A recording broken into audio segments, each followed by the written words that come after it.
여러분, 예수님을 처음 만나시고 또 구원의 감격도 경험하시고 그런 구원의 감격 때문에 이렇게 예배도 참석하시고 또 봉사도 하시고 또 하나님의 받은 은혜들을 주위 분들과 가족분들과 나눈 경험들이 분명히 있으실 것입니다.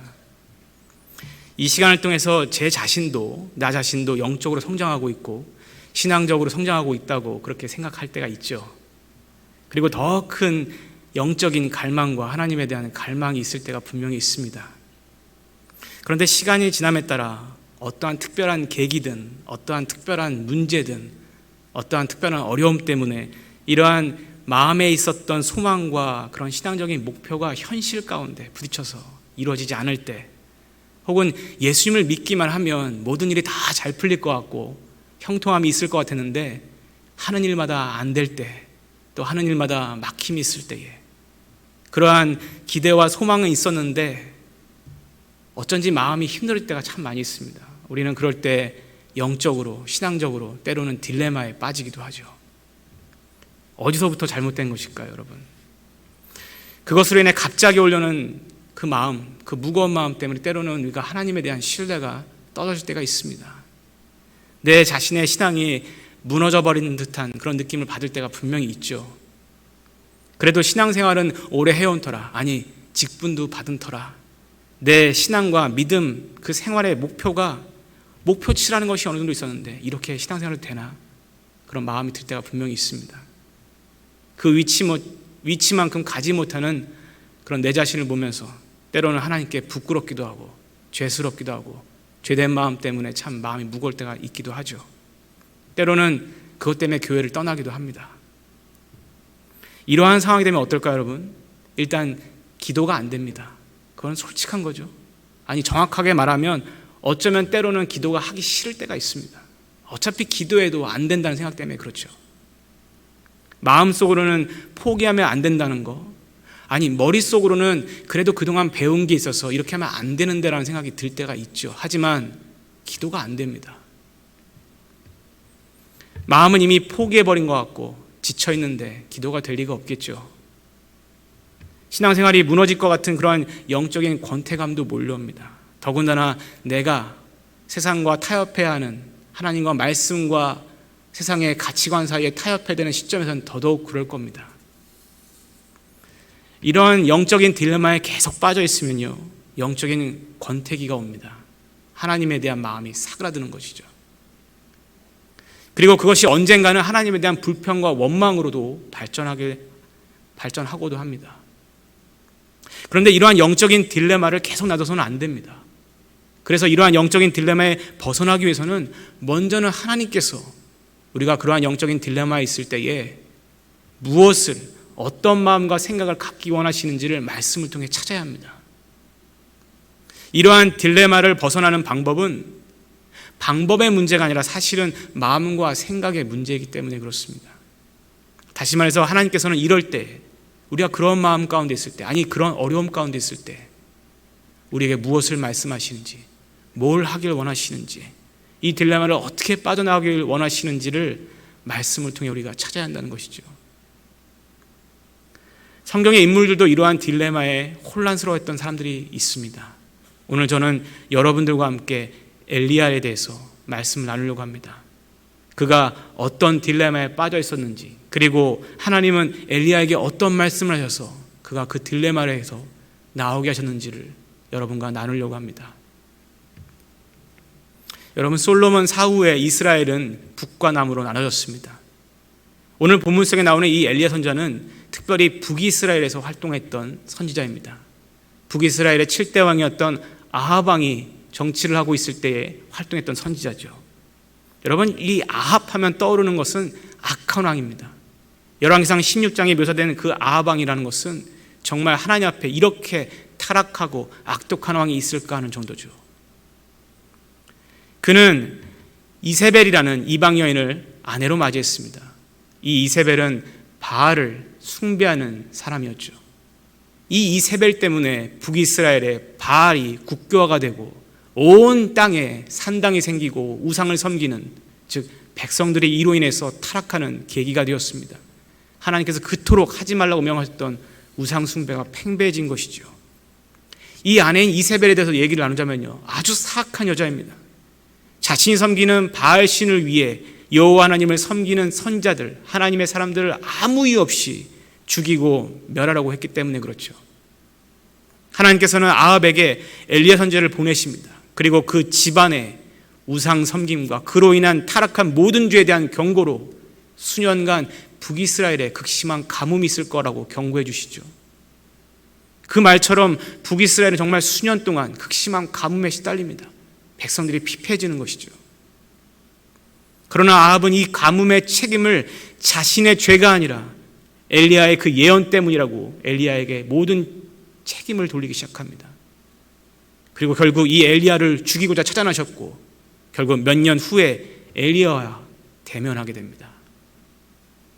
이때 엘리야는 이 모든 원인이 이 아합의 집안의 죄악, 그 우상 숭배에 있음을 담대하게 말하면서 여호와 하나님과 당신들이 섬기는 그 바알, 과연 둘 중에 누가 참된 신인가, 그것을 증명하고자 갈멜산에서 대결을 제안합니다. 그 담대함을 한번 생각해 보십시오, 여러분. 아합은 온 나라의 바알을 섬기는 예언자들 450명과 또 이외에도 아세라를 섬기는 예언자 400명을 갈멜산으로 모읍니다. 아합이 850명의 우상 숭배자를 모아놓고 하나님을 이길 수 있다고 생각했다는 것을 한번 생각해 보십시오. 얼마나 어리석은지, 한편으로는 얼마나 영적으로 타락해 있는지를 볼 수 있는 것이죠. 850명의 우상 숭배자들과 맞서서 하나님을 위해 온 한 사람, 누구죠? 엘리야 한 사람이 있었습니다. 여러분, 이것을 뭐라고 설명할 수 있을까요? 엘리야의 상황을 우리가 뭐라고 설명할 수 있을까요? 세상 속에서 하나님을 위해, 하나님을 섬기며 하나님을 대변하기 위해 하나님의 사람으로서 당당히 설 수 있는 그 한 사람이라고 할 수 있지 않을까요? 더군다나 당시에 타락한 세상과 하나님의 절대다수가 반역하고 반감을 갖던 시기입니다. 이럴 때 엘리야가 하나님을 위해 선 것이죠. 850명의 우상 숭배자들과 아합, 그리고 수많은 하나님을 배반했던 백성들이 지금 갈멜산에 모여 있습니다. 여러분 생각해 보십시오. 바알의 우상들이 세워져 있고 그 우상을 예배하는 거짓된 850명 외에도 하나님에 대한 이미 마음이 다 떠나버린 백성들이 지켜보고 있습니다. 그 수많은 추종자들이 엘리야를 향해 하나님을 증명해 보라고 지금 비아냥거리고 조롱거리고 있는 것이죠. 이 우상 숭배자들에게 이 갈멜산이라는 것은 하나님의 살아계심을 부정하고 싶은 장소였겠지만 엘리야에게는 그와 반대로 죄된 세상 가운데 하나님의 살아계심을 증명하고 선포할 자리였던 것입니다. 그런 의미에서 이 엘리야에게 갈멜산이라는 것은 피할 수도 없고 피해서도 안 되는 삶의 현실이자 또 영적인 전투 현장이죠. 그것은 엘리야가 하나님의 살아계심을 증명해야 할 유일한 한 사람이라는 것이고 또 하나님께서 그 죄된 세상 가운데 하나님을 증명하고자 그를 부르시고 사명을 주셨기 때문에 그렇습니다. 여러분, 우리가 살아가는 세상은요, 이 갈멜산과 같습니다. 세상은 하나님의 살아계심을 부정하죠. 여러분, 미국이란 나라는 이 성경책에 손을 얹고 건국한 나라입니다. 제가 듣기로는 50년대, 60년대만 하더라도 학교에서, 공립학교에서 기도를 하고 수업을 시작했습니다. 그 학교들이, 그 세상이 지금 다 무너졌습니다. 학교에서 아이들이 예수님의 옛자만 꺼내도 학부모들에게 전화가 옵니다. 그런 소리 안 하게 해달라고. 다 무너졌어요, 여러분. 이처럼 세상은 하나님과 대적하는 세상이죠. 하나님을 반하는 세대입니다. 우리의 다음 세대는 더 심한 영적인 전투 현장이 있어야 합니다. 그들은 할 수만 있다면 하나님을 증명해 보라고 합니다. 그것은 딱히 하나님이 살아계시지 않다라는 증거를 그들이 갖고 있어서 그런 것이 아닙니다. 그들은 그걸 과학적이라고 얘기하죠. 하지만 엄밀히 말하면 하나님이 살아계신다는 사실을 믿기 싫어하는 그들만의 신념 아닐까요? 그게 죄된 세상의 모습입니다. 우리가 살아가는 세상이에요.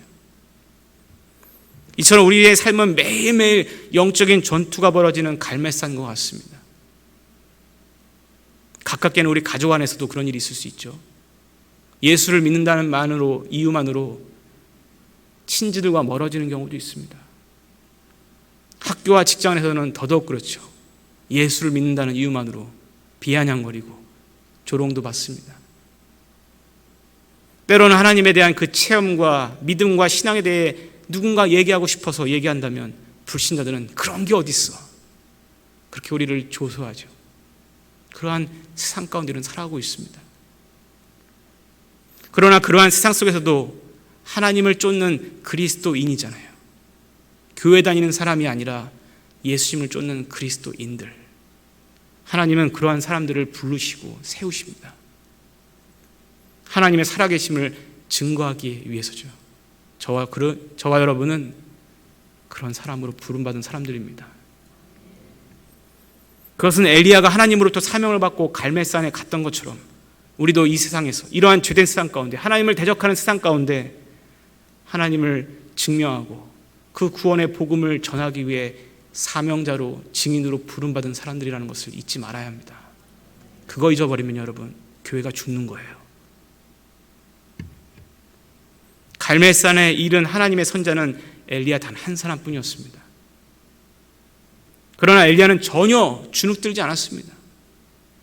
오히려 담대하게 우상 숭배자를 향해서 너희가 먼저 너희 신을 불러보라고 여유까지 부립니다. 이 여유 어디서 왔을까요? 하나님에 대한 확신입니다. 하나님이 엘리야와 함께하고 있다는 그 확신, 그것이 있기 때문에 담대하게 전할 수 있는 것이죠. 엘리야의 이러한 담대함은 정말 하나님께서 그의 곁에 계신다는 믿음에서 나오는 담대함이죠. 우상 숭배자들이 자신들의 제단을 쌓고 그들만의 방식대로 자신들의 신을 불러대기 시작합니다. 하지만 여러분, 결과는 어떻죠? 뻔하죠. 아무 일도 일어나지 않았습니다. 그들이 신이라고 부르는 이 바알은 그저 사람들이 만들어낸 우상에 불과하기 때문이죠. 아무 일어나지 않죠. 그러나 엘리야가 하나님을 부르기 시작하자 하나님께서는 하늘에서 불을 내려 엘리야가 세운 제단을 태워주셨습니다. 그리고 그분이 살아계신 하나님이라는 것을 직접적으로 증명해 주시죠. 그러자 어떤 변화가 일어났을까요? 하나님을 대적하고 하나님을 배반했던 그 백성들이 하나님을 인정하기 시작합니다. 참 우습지 않아요, 여러분? 하나님만이 참신이라며 무너진 하나님의 제단을 수축합니다. 그 광경을 목격한 아하방은 도망쳤어요. 엘리야는 이스라엘 백성들로 하여금 갈멜산에 모인 모든 바알 숭배자들, 아스라 숭배자들, 우상 숭배자들을 모두 남김없이 잡아 기손 시내로 끌고 가 처형합니다. 이 일 이후에 하나님께서 수년간 가뭄으로 극심했던 이스라엘 땅에 은혜로 큰 비까지 내려주시죠. 전세 역전이란 말 있죠. 딱 어울리는 상황입니다. 갈멜산에서 도망쳐온 아합은 이세벨에게 곧장 뛰어갑니다. 그리고 갈멜산에 있었던 일들을 상세하게 자신의 아내에게 얘기하죠. 아합은 하나님의 능력을 경험하고도, 아니 눈앞에서 그 기적을 경험하고도 그분의 존재와 그분의 권위 앞에 회개와 굴복하기보다는 엘리야가 바알의 모든 우상 숭배자들을 어떻게 칼로 쳐 죽였는지를 마치 자신의 아내에게 일러 바치듯이 각오하러 간 겁니다. 이 얘기를 들은 이세벨을 분노하죠. 그리고 즉시 사신을 엘리야에게 보내서 내일 너를 처형할 것이라고 공개적으로 선포합니다. 왜 내일이었을까요? 이것은 다분히 정치적입니다. 하나님의 능력을 직접 본 모든 백성들이 바알 신에게 마음이 돌아갔습니다. 그 마음을 돌려 하나님께 다시 돌아갔어요. 그러니 이 이세벨은 자신의 권력과 능력으로 이 하나님의 사람이었던 엘리야를 내일 공개 처형함으로 자신이 하나님보다 위에 있다는 것을 보여주고 싶은 거죠. 아무튼 이세벨은 엘리야에 대한 극도로 증오심과 적개심으로 쌓여 있습니다. 이 이세벨의 살해 위협 때문에 이 살해 위협을 전해든 엘리야는 즉시 남유다로 도피합니다. 그 중에서도 이 남유다에서도 저 끝에 있는 브엘셰바라는 곳까지 도망가죠. 도피한 거예요. 그러나 엘리야는 그것조차 불안해합니다. 그래서 어떻게 했냐면 그의 종을 놔두고 광야로 하룻길을 더 가서 저 광야 끝에 있는 한 로뎀나무 아래 숨어 있습니다. 여러분, 이게 뭔가요 도대체? 하나님을 위해 살았고 하나님을 위해 연심을 품었고 세상 속에서 타협하지 않고 하나님의 말씀을 지키며 살았는데 결국 엘리야에게 남은 게 뭐죠? 아무것도 없습니다. 엘리야를 보면 그냥 로뎀나무 아래 초라한 모습밖에 없어요. 이러한 엘리야의 모습은 모순적이기도 하죠. 아이러니컬하기도 합니다. 전날 하나님의 이적과 능력으로 그 종으로서 갈멜산에서 보였던 그 모습, 담대한 모습 지금 하나도 없습니다. 갈멜산에서 전세 역전의 승리라고 여겼던 그 엘리야의 모습은 온데간데 없어요. 이제 광야의 한 로뎀나무 아래에서 초라하게 지친 모습만 있을 뿐이에요. 전날 갈멜산에서 온 백성이 보는 앞에서 엘리야는 하나님의 살아계심을 증명하듯이 기적을 경험하였고 그를 조롱하고 비웃던 850인의 우상 숭배자를 모조리 멸절시키는 영적인 승리까지 거뒀잖아요. 그럼 지금은 뭔가요? 아마도 엘리야는 이제 갈멜산의 기적과 승리를 경험했기 때문에 우상 숭배로 쩔어있는 북이스라엘 자신의 조국이 다 하나님께 변화되고 회개되어서 다 회복되는 것을 기대했을 거예요. 그게 우리의 시나리오잖아요. 갈멜산에서 영적인 승리가 계속 지속되고 그 영향으로 아합 집안이 하나님께 굴복되거나 회개하거나 그것을 예상했을 거예요. 불과 하루 전날만 하더라 말이죠. 여러분, 우리가 하나님을 믿으며 살아간다는 것이, 기대한다는 것이 혹시 이런 건 아닌가요? 하나님을 믿으며 살아간다는 거, 예수 열심히 믿으면 하는 일 다 잘 되고 문제없이 살아가고 형통하고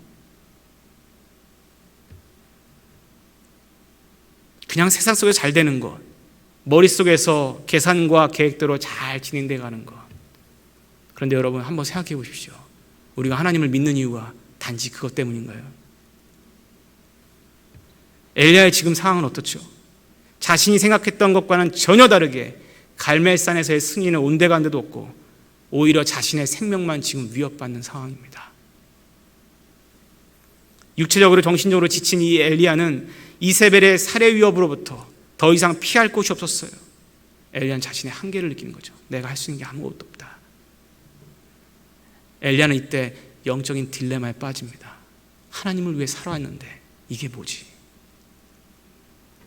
그는 로뎀나무 아래에서 자신이 도달할 수 있는 곳이 그곳이 마지막이라고 생각했습니다. 엘리야에게 로뎀나무는 어떤 곳이죠? 낭망, 체념, 자포자기죠.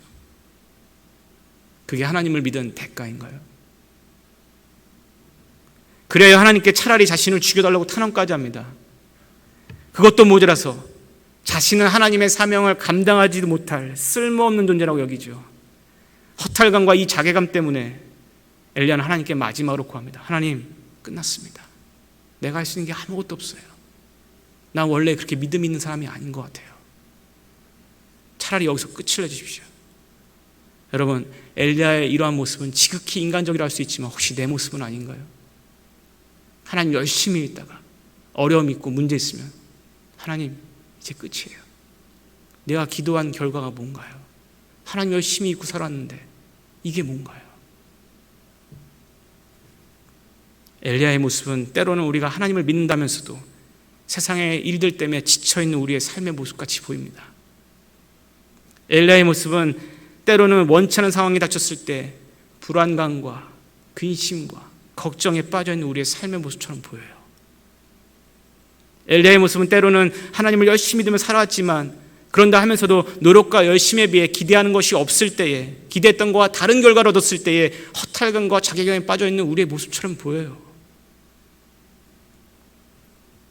할 수 있는 것이 아무것도 없을 때 그저 낭망하고 실망하고 체념하고 있는 우리의 연약한 모습, 것처럼 보여요. 영적인 딜레마죠. 세상 사람들은 삶 속에 느끼는 이러한 낭만과 절망과 한계를 체념할 때 때로는 인생의 실패라고 얘기하죠. 보통 사람들이 이럴 때 허탈감과 자괴함으로 그 순간을 자신의 한계라고, 여기까지라고 많이 생각합니다. 내가 할 수 있는 건 여기까지야. 그렇지만 여러분, 하나님께서는 하나님의 자녀가 그러한 체념의 자리에 있을 때에 개입하십니다. 어느 순간보다, 어느 때보다 하나님은 그 순간에 은혜를 주십니다. 그게 있기 때문에 하나님을 믿는 거예요. 우리에게 그러한 순간은 오히려 하나님으로부터 위로와 평안을 얻을 수 있는 기회라는 생각을 가질 때에 기도의 자리에 나올 수 있는 거죠. 그게 없으면 기도 안 하게 되는 거예요. 하나님께서는 그의 사랑하는 자녀가 그러한 죄된 세상 가운데, 영적인 전쟁 가운데 분투하며 살아가는 걸 알고 계세요. 세상 속에서 때로는 낭만과 절망과 한계와 체념에 빠져 살 때가 있죠. 하지만 영적인 딜레마 가운데 빠져서 주저앉길 원치 않으세요.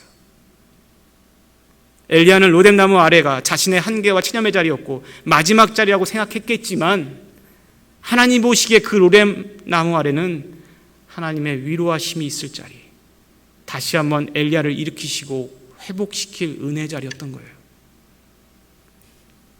하나님께서는 엘리야를 로뎀나무에서 벗어나게 하려 하십니다. 어떻게 해요? 하나님께서 이제 하시는 일들을 한번 보세요, 여러분. 하나님 보시기에 그곳은, 로뎀나무 아래는 엘리야가 더 이상 머무를 곳이 아니었기 때문에 그래요. 우리는 이제 로뎀나무 아래에 임하시는 하나님의 임재를 통하여서 우리가 삶에 어려움이 왔을 때에, 아니 신앙적으로 딜레마가 왔을 때에, 그런 마음이 들 때에, 한계에 부딪혔을 때에 하나님께서 어떻게 이기게 하시는지 보게 될 거예요. 그리고 그 속에서 귀한 신앙적 교훈을 마음에 새겨야 돼요. 첫 번째는 여러분 기억하시기 바랍니다. 영적인 딜레마였을 때, 체념의 자리에 있을 때에, 어려움이 있을 때 하나님께서는요, 먼저는 우리에게 하나님이 어떠한 분이시고 반대로 하나님께서 또한 우리에게 어떠한 존재인지를 자각시켜 주세요. 여러분, 첫 번째가 뭐라고 기대하셨어요? 문제 해결? 어려움을 극복하는 거? 해결책? 아니요, 여러분. 첫 번째는 하나님께서는 하나님이 어떠한 분이신지 우리가 깨닫길 원하세요. 삶의 위협 가운데, 살해 위협으로 인한 그 공포 때문에 자신의 삶에 대한 허탈감과 자괴감에 빠져있는 이 엘리야는 하나님께서 이제 여기는 함께 하시지 않는다고 생각했습니다. 그리고 자신을 죽여달라는 마지막 탄원과 함께 지쳐 잠이 들어버렸어요. 이때 낙심하여 지친 엘리야에게 하나님께서는 천사를 보내십니다. 그리고 본문의 말씀을 보니까 엘리야에게 다가온 천사는 누워 자고 있던 엘리야를 어루만졌다고 기록하고 있습니다. 여러분, 천사를 통해 엘리야를 어루만져 주신 하나님, 이 하나님의 어루만져 주심이라는 것은 매우 특별한 의미를 지닙니다.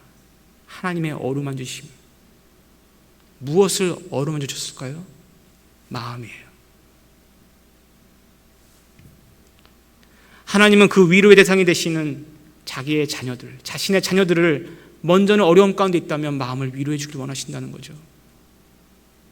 지금 엘리야는 자신이 하나님의 사명에 있어서는 실패하고 아무 쓸모없는 존재라고 그렇게 여기고 자괴감에 빠져 있습니다. 그러나 여전히 하나님 보시기에 엘리야는 하나님의 사람이에요. 여전히 하나님이 사랑하시는 하나님의 사람이라고요. 하나님께서 귀하게 쓰이는 종이라는 사실은 변함이 없습니다. 아무리 그가 딜레마에 있다 할지라도, 하나님을 향해 혹은 모르는 속마음의 원망을 갖고 있다 할지라도 하나님은 그를 버리지 않아요. 놓지 않아요. 하나님과의 관계는 끊이지가 않아요. 여러분, 때는 우리가 문제 가운데 있을 때 내 믿음이 이래도 되나? 하나님 앞에 죄스러울 때가 있잖아요. 하나님은 그때도 우리를 놓지 않아요. 우리를 붙들고 계시죠. 그 관계는 끊어지지가 않아요. 로마서 8장 말씀이 뭐라고 얘기했죠? 그 어떠한 것으로도 하나님의 사랑은 끊을 수 없다고 얘기했어요. 왜 하나님은 이렇게 엘리야를 어루만져 줬을까요? 엘리야가 여전히 하나님의 사랑하는 자녀요, 하나님의 사람이기 때문에 그래요. 하나님께서는 우리가 엘리야와 같은 상황에 놓여 있을 때 먼저 우리의 마음을 위로하길 원하신다는 것이죠. 그건 다른 이유가 없어요. 내 자녀이기 때문에 그래요. 내 자녀이기 때문에. 로마서 8장 14절과 16절 말씀에 이걸 명확하게 밝혀줍니다. 하나님의 영으로 인도함을 받은 사람은 하나님의 자녀이고 양자의 영을 받았기 때문에 우리가 하나님을 향해 아바 아버지라 부를 수 있잖아요. 아버지. 우리가 하나님의 자녀임은 다른 누구도 아닌 그 하나님의 영이신 성령께서 증명해 주시는 거예요. 성령 하나님께서 얘기하신데 그 누가 감히 우리로 하여금 아니라고 얘기하겠어요. 히브리서 13장 5절 말씀도 우리에게 똑같이 정확하게 밝힙니다. 그 하나님께서 우리에게 약속을 주셨어요. 뭐라고? 내가 너를 떠나지 아니하리라. 여러분, 우리가 믿음에 대해서 뭐라고 정의할 수 있을까요? 저는 성도님들과 믿음이 뭐라고 생각하세요? 여러분, 하나님을 열심히 믿는 거요, 예배 열심히 드리는 거요, 교회 생활 열심히 하는 거요, 나름대로 정의가 있을 겁니다. 하지만 여러분, 성경적인 믿음은요, 하나님의 약속을 붙드는 거예요. 하나님이 말씀하신 것들을 붙드는 거예요. 그런데 중요한 건 뭐냐면요, 어떠한 상황에서든지 그 말씀을 붙드는 게 더 중요한 거예요. 그게 믿음이에요. 하나님께서 우리로 하여금 약속하신 게 뭐죠? 내가 너를 떠나지 아니하리라. 지금 어려움이 있다 할지라도, 아무것도 눈에 보이지 않는다 할지라도 그 하나님의 말씀을 붙드는 거, 그게 진짜 믿음이라고요. 우리의 아버지 되신 하나님께서는 절대로 여러분을 그래서 내버려 두지 않습니다. 설사 여러분이 하나님을 원망한다 할지라도요, 여러분은 하나님의 자녀이기 때문에 그렇습니다. 예수 그리스도의 핏값으로 산 자녀예요. 하나님께서 그렇게 말씀하셨고 약속하셨어요. 떠나지 않겠다고, 붙들어 주겠다고. 어려움 속에서 하나님께서 이와 같은 약속을 주신 것을 우리가 믿음으로 붙들고 기도하게 되면요, 그것이 딜레마를 빠져나가는 첫 번째 시작점입니다. 이게 없으면요, 계속 딜레마에 빠져 있는 거예요. 신앙생활에 대한 잘못된 생각으로 계속 빠져가는 거예요. 하나님께서 약속하신 약속을 붙들면요, 어려움 가운데 소망이라는 게 생깁니다. 소망이요. 하나님이 함께 하실 거야. 하나님 붙들어 주실 거야. 이것이 어려움을 이겨내는 믿음의 시발점이라는 걸 우리가 다 알고 있잖아요. 근데 안 돼요. 두 번째는요, 삶 속에서 낭만과 절망 가운데 있을 때, 체념의 자리에 있을 때, 신앙적으로 막 딜레마가 올 때에 하나님께서는 때에 맞는, 상황에 맞는 필요를, 은혜를 주신다는 거예요. 근데 여러분, 이 말씀을 잘 한번 새겨보세요. 내가 원하는 은혜, 내가 원하는 결과, 내가 원하는 해결책이 아니라 하나님께서 계획하신 상황에 맞는 때를 주시고 하나님께서 계획하신 상황의 때에 맞는 은혜를 주신다는 거예요. 이게 큰 차이예요. 엘리야를 어루만져 주시면서 엘리야가 여전히 하나님의 귀한 종이요 하나님께 속한 사람임을 보여주신 그 하나님, 엘리야의 지친 육신을 회복시키기 위해 머리맡에 이제 숯불에 구운 떡과 한 병의 물을 준비시켜 주셨습니다. 누구를 통해 전달하셨나요? 아니죠. 하나님께서 직접 준비해 주셨어요. 왜 직접 준비하셨을까요? 엘리야는 지금 이세벨의 살해 위에 왜 극심한 공포를 가지고 낙담하고 있습니다. 갈멜산에서 그토록 담대했던 엘리야가 이토록 낙담하고 좌절하고 자신의 생명을 이제 체념할 만큼 그런 이유가 뭐였죠? 그것은 바로 엘리야가 갈멜산에서 능력을 베풀었던 그 하나님의 임재, 하나님의 능력, 그걸 잠시 잊고 있는 거예요. 자신을 죽이려 하는 이세벨의 살해 위협의 현실만이 눈앞에 보이는 거예요. 낭만과 절망과 환경 가운데, 한계 가운데 우리가 너무 문제에만 집중하면요, 정작 하나님을 잊어버려요. 그 뒤에 계신 하나님을 잊어버린다고요. 그러니까 문제만 갖고 와서 기도하면서도 내내 마음 가운데 문제만 갖고 붙들고 있는 거예요. 그 하나님께 내려놓지 못해요. 왜요? 내가 해결해야 될 것 같아. 하나님이란 분이 해결을 못할 것 같아. 말로는 못하는 거죠. 죄스러워서 믿음이 없는 거예요. 하나님을 잊어버리고 사는 거예요. 때로는 하나님을 잊을 때가 분명히 있습니다. 솔직히 머릿속으로 하나님을 떠올려요. 그동안 배운 게 있어서, 들은 게 있어서 기도도 해봐요. 하지만 우리의 눈과 마음은 계속적으로 어디에 있냐면 문제에만 있어요. 환경에만 있어요. 어떡하지? 내일까지 해결해야 되는데. 그것만 붙들고 있는 거예요. 문제보다 크신 하나님을 보지 못하면, 문제만 보면 믿음은 당연히 쇠퇴하게 되어 있어요. 엘리야도 마찬가지였던 것이죠. 하나님 보시기에 지금 엘리야에게 가장 필요한 것은 자신 앞에 주어진 현실과 환경을 보지 않고 갈멜산에서와 같이 하나님께서 그와 함께 하신다는 사실을 자각하는 게 더 중요한 거예요. 그게 없으니까 믿음이 없는 거예요. 그런 의미에서 하나님께서는 엘리야를 직접적으로 위로하셨죠. 음식을 챙겨주시는 거예요. 뭐요? 내가 내 곁에 있노라. 그거 말씀하시는 거예요. 육신과 심신이 지친 엘리야에게 필요한 물과 음식을 먹이심으로 그를 회복시키시고 그에게 여전히 하나님은 로뎀나무 아래 그와 함께 있다는 것을 알려주시는 거죠. 우리가 어려움이 있을 때, 문제 있을 때 하나님은 그 문제 속에 우리가 함께 계신다고요. 나 혼자 있는 게 아니에요. 그리고 하나님께서는 다시 엘리야를 잠들게 하셨습니다. 엘리야에게 육신의 휴식이 필요함을 아셨기 때문에 그렇죠. 음식을 보충한 엘리야는 여전히 로뎀나무에 잠들어 있습니다. 여러분, 한 가지 의문이 들지 않나요? 지금 이세벨이 엘리야를 죽이려고 추격하고 있습니다. 지금 엘리야에게 급한 건 뭐죠? 빨리 로뎀나무 자리를 떠나서 어디론가 피신하는 거예요. 그런데 하나님은 어떻게 하시죠? 잠들게 하셨어요.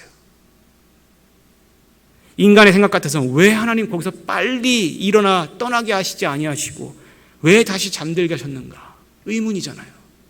마치 하나님, 내가 지금 문제 당한 게 얼마나 힘든데 왜 이거 빨리 안 해결해 주시고 계속 이렇게 붙들고 있게 하시나?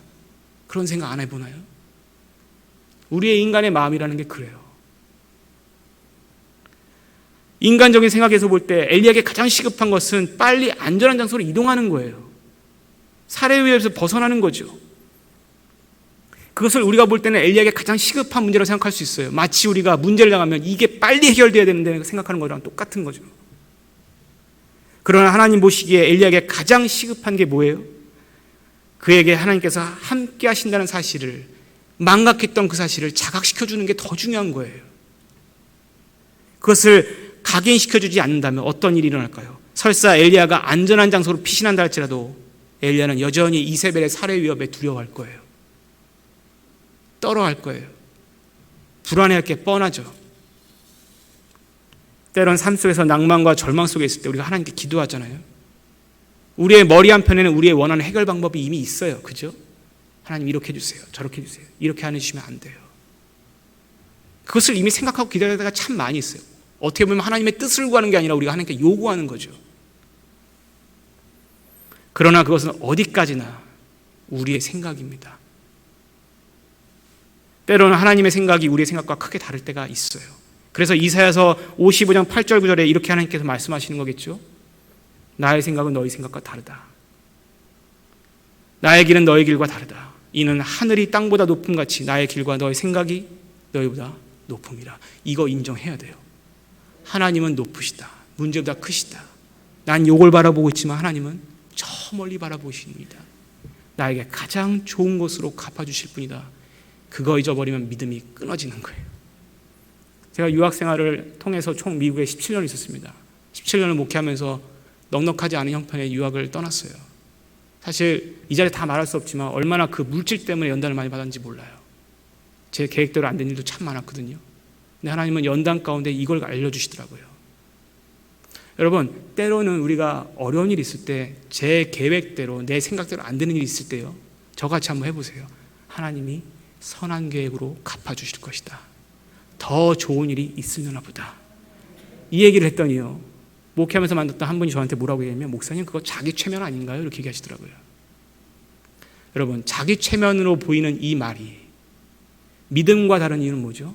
믿음은 하나님의 말씀을 어떤 상황에서든지 붙드는 거예요. 하나님 약속하셨잖아요. 내가 너를 떠나지 않겠다. 우리의 인생은 예수님께 묶여있는 한 하나님은 최종 목적지인 천국까지 우리를 인도하실 겁니다. 그러나 예수를 믿는다는 것이 꽃길만을 걷는 건 아니죠.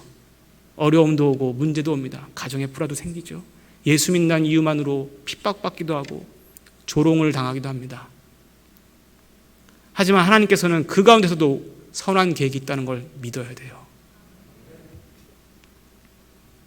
하나님께서 해결하시는 방법과 하나님께서 공급하시는 필요에 따라서, 설사 그것이 우리의 생각과 다르다 할지라도, 내 기대와 다르다 할지라도 하나님 더 큰, 더 좋은 계획이 있으시겠지. 나에게 선한 일로 갚아주시겠지. 그 하나님에 대해서, 선하신 하나님에 대해서 의문을 가질 필요가 없습니다. 이미 약속하셨어요. 문제는 우리의 믿음이에요. 그걸 믿냐 안 믿냐의 차이죠. 하나님의 생각은 우리가 생각하는 것과 비교할 수 정도로 높다는 걸 알아야 됩니다. 아마 여러분들도 다 각자 삶의 간증이 있겠죠? 하나님께서 은혜로 갚아주시고 내가 생각지도 않았던 길로 인도하시는 경험들, 그것 때문에 이 자리에 있는 거잖아요. 괜히 하나님이 아니다라는 생각을 저는 합니다. 항상 괜히 우리 아버지가 아니시구나. 하나님께서는 우리에게 가장 우선되는 해결 방안이 무엇인지 잘 아시는 분이고 가장 좋은 길이 무엇인지를 아시는 분이십니다. 그 하나님은 우리 생각보다 깊다는 것을 우리가 인정해야 돼요. 그 하나님을 기대하는 것, 그것이 믿음이죠. 마지막으로요, 하나님께서는 우리가 한계의 자리에 있을 때에, 영적인 딜레마에 빠져 있을 때에 이제 그 낙담과 체념의 자리에서 벗어나게 해주십니다. 우리가 기대하는 거죠. 왜냐하면 우리가 있을 곳이 아니기 때문에 그래요. 하나님께서는 잠들어 회복 중인 엘리야를 다시 어루만져서 깨워주십니다. 그리고 다시 물과 음식을 먹게 하시죠. 그런데 이번에는 먹이신 후에 재우시지 않으셨어요? 말씀을 보니까 이번에는 먹이신 후에 일어나라. 내가 가야 할 길을 가야 한다고 말씀하세요. 엘리야가 가야 한다는 길, 하나님께서 말씀하신 그곳 도대체 어딜까요? 먼저 우리가 여기서 생각해 볼 것은 뭐냐면, 하나님께서 지금 엘리야에게 가야 할 곳이 있다고 말씀하신 것은 지금 로뎀나무 자리가 더 이상 머물 곳이 아니란 뜻이잖아요. 우리가 문제에 있을 때, 어려움이 있을 때 하나님이 이와 같이 말씀하시는 거예요. 내가 문제에 있을 곳은 아니라는 거죠. 그 문제는 하나님이 언젠가 치워주세요. 로뎀나무 아래에서 엘리야는 자신의 한계와 자신의 삶을 체념했잖아요. 그리고 자신이 여기가 마지막이라고 생각했어요. 그런데 정작 하나님께서는 그 로뎀나무가 끝이 아니라고 말씀하시고 하나님께서 함께 하심을 증명해 주셨어요. 낙담과 체념의 자리에서, 한계 자리에서 회복시킨 이유도 그 로뎀나무 아래가 마지막이 아니기 때문에 그렇게 해주시는 거예요. 그러니까 여러분, 어려움이 있다 할지라도 여러분의 삶이 마지막이 아니라는 것을 하나님 때문에 믿으시기 바랍니다. 하나님의 자녀에게는 삶 속에서 어려움이 있을 수 있어요. 낙담이 있을 수 있어요. 그래서 제가 얘기하는 거예요. 하나님을 믿는다고 해서 모든 일이 다 형통하고 모든 일이 다 잘 되는 게 아니에요. 하나님을 믿는다 해서 때로는 연단도 하시고 때로는 어려움이 와요. 꽃길만 걷게 하시는 게 진짜 아니죠. 하지만 그러한 일이 있을 때, 그러한 어려움이 있을 때 하나님은 우리로 하여금 그 자리에 주저앉지 않게 하세요. 하나님은 엘리야가 생각하는 그 한계를 넘어서 이제 낙심, 절망 털어버리고 이제 믿음을 주셨잖아요. 내가 너와 함께하노라. 너의 곁에 있노라. 이제는 로뎀나무 아래가 아니라 새로운 곳을 향해 가게 하십니다. 그 새로운 곳이 어디죠? 하나님의 산, 호렙산입니다. 하나님이 계신 곳이에요. 맞아요, 여러분. 엘리야가 가야 하는 최종 장소죠. 하나님이 계신 곳. 호렙산은 엘리야가 있던 로뎀나무 광야에서 40주야를 더 가야 하는 곳입니다. 이게 무슨 의미일까요? 40주야를 더 가야 한다는 것은 하나님께서 명하신 그곳까지 엘리야의 시련이 여전히 있다는 거예요. 엘리야가 여전히 앞으로도 많은 어려움이 있을 수 있고 인내가 필요하다는 것이죠. 엘리야는 이 기간 동안 하나님을 절대적으로 의지해야 하는 거예요.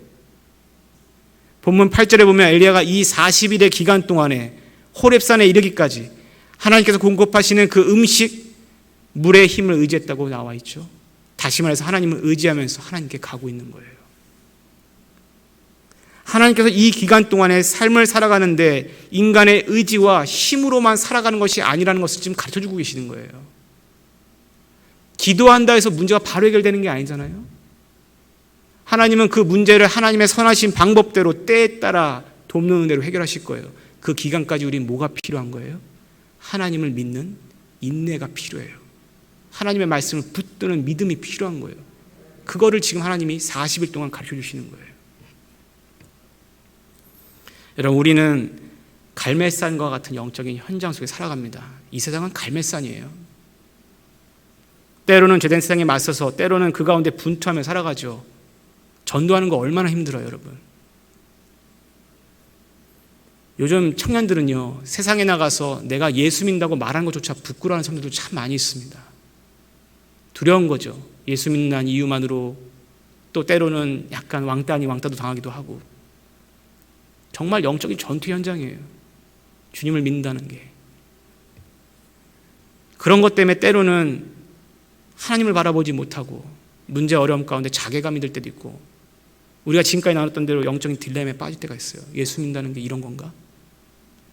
하지만 하나님께서는 오늘 말씀 통해 우리에게 주시는 것은 우리를 절대 놓지 않는다는 거예요. 우리를 절대 놓지 않아요. 우리를 회복시키기 원하시고 오히려 위로하기를 원하시고 힘주기를 원하시는 것이죠. 하나님께서는 지금 엘리야로 하여금 하나님이 계신 호렙산으로 향하게 하셨습니다. 그것은 엘리야의 완전한 회복을 위해서예요. 엘리야는 지금 로뎀나무 아래서 내가 하나님의 사명을 감당하지 못한 아무 쓸모없는 존재라고 여기고 있어요. 마치 우리가 이런 일 정도에 내 믿음이 흔들릴 정도로 난 믿음이 이렇게 약한 사람인가 자괴감이 드는 거랑 똑같은 거죠.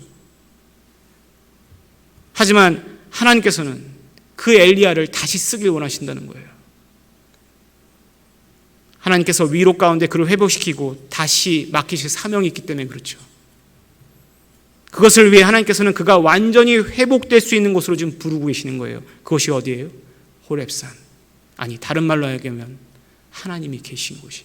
아니, 다른 말로 얘기하면 하나님이에요. 하나님께 돌아가는 거예요.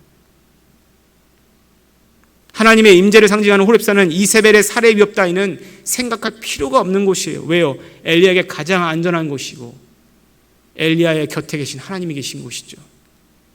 엘리야는 이곳에서 하나님의 임재를 다시 한번 뜨겁게 체험했어요. 실제로. 그리고 지쳤던 육신과 낙담으로 한계에 부딪혔던 그 마음이 완전히 회복됐어요. 그리고 엘리야는 하나님의 계획하신 대로 그 호렙산에서 나는 하나님 앞에 아무 쓸모가 없는 존재라고 느꼈던 그 엘리야를 하나님은 다시 사명을 주십니다. 다시 쓰시는 거예요. 로뎀나무 아래에서 자괴감에 또 허탈감에 빠져있던 엘리야의 모습은 다시 한번 회복되어서 그 갈멜산에서 영적인 담담을 가지고 우상 숭배자들과 싸웠던 그 믿음의 확신을 하나님이 다시 주신 거예요. 그리고 다시 내보내시는 거예요. 어디로요? 세상으로. 영적인 전투의 현장에 어쩌면 이 죄된 세상 가운데 지친 우리들에게 언제나 하나님은 우리의 쉼터가 되어주시죠. 하나님께서 우리에게 기도라는 특별한 대화의 창구를 열어주신 이유도 때로는 힘들고 어려울 때에 와서 얘기하라고, 토로하라고 말씀하시는 거예요. 그 자리로 하나님께서 이 예배 자리를 우리에게 주셨잖아요. 하나님께 기도한다는 것, 그것은 곧 우리가 하나님의 호렙산으로 가는 것과 같습니다. 문제 앞에서 사람의 힘으로 해결하고 어떻게든 내 머리 굴려서 내 계획대로 하려고 하지만 결국 우리는 하나님의 손바닥 안에 있는 거예요. 문제 해결책도 하나님이 갖고 계시고 가장 좋은 길로 인도하실 분도 하나님이시면 그 하나님께 가야죠. 우리는 기도를 통해 호렙산으로 가는 것입니다.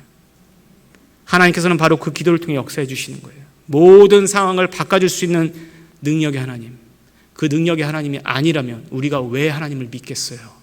능력이 있으시기 때문에 믿는 거예요. 저는 가스펠 중에 내 손을 주께 높이 듭니다 찬양 있죠. 그 찬양을 참 좋아합니다. 오래된 찬양이긴 하지만 이사야 선지자의 말씀이죠.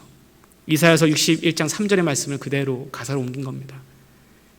이사야 선지자는 하나님을 이루어서 슬픔 대신 희락을, 제 대신 화관을 주실 수 있는 분, 근신 대신 찬송을 주실 수 있는 분이라고 표현합니다. 여러분 믿으시나요? 하나님께서는 그렇게 할 수 있는 분이십니다. 그래서 하나님이에요. 그래서 하나님이에요. 그 하나님이 여러분을 절대로 버리지 않겠다고 약속해 주셨어요. 그러니 사랑하는 성도 여러분, 어떠한 어려움이 있다 할지라도 그거 붙들고 살아가길 바랍니다. 문제 있다 할지라도 그 자리가 마지막이 아니라는 것을 잊지 마시기 바랍니다. 그 자리는 여러분의 마지막 자리가 아니에요. 오히려 기도의 자리, 기도를 통해 하나님이 어떻게 회복시키시고 내 삶의 문제를, 내 고민을, 내 딜레마를 어떻게 풀어주실지를 기대하며 나가는다면 그 경험들이 언젠간 여러분의 삶의 간증이 될 것입니다. 우리 그러한 하나님을 믿으며 살아갑시다. 기도하겠습니다.